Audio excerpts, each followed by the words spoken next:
share this or talking about the problem of the person who committed the crime, but it's also talking about what are we going to do to help them. I believe that churches, I believe that council members, I believe government, I believe we as individuals need to do something. That means being willing to use our skills and our gifts to help those that are in need. And I'm not just talking about from a money standpoint, but I'm also talking about mentorship. I'm also talking about people who might need therapy.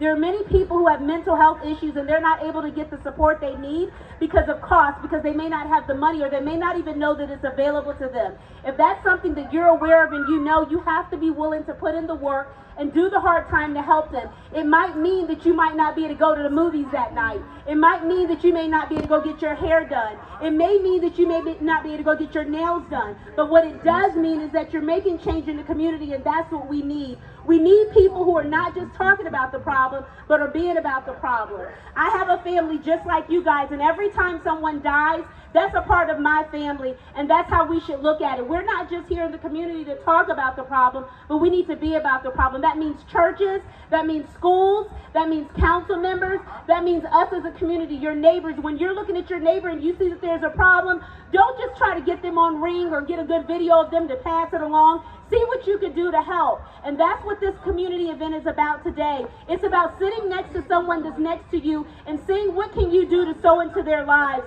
What can you do in the community to sow into it to make it better? I see that there's so much development going on in Prince William County related to homes, businesses. There's going to be lots of jobs coming into this county, but nobody's going to be able to fill those jobs if people are dealing with mental health issues or if we're killing everybody. We have to do our part and say, what are we going to do? We can keep talking about what people aren't doing, but we have to be about the part that's talking about what are we going to do. Once you recognize that there's a problem, you have to be willing to look for a solution to fix the problem. And that's what I'm encouraging each and one of you to do today. As you're sitting by someone, look at each other and have dialogue and talk about what can we do going forward to help our neighbor. What can we do going forward to make change in the community? And it's not just through a post. It's about rolling your sleeves up and saying, I know I have gifts and talents to offer people. What can I do to give it back to them? It's not just about saying, oh, I don't have time or I got my family to worry about, because trust and believe, one day it might be your family who's standing up here talking about the violence that's hit their home. When we had a community event on November 19th and we brought victims up who talked about the crimes that happened in their homes. I'm talking about the young girl who got shot and who was just on the sidewalk playing. She was up there and she survived, thank God, but there are plenty of people who didn't survive and they aren't here today to tell their story.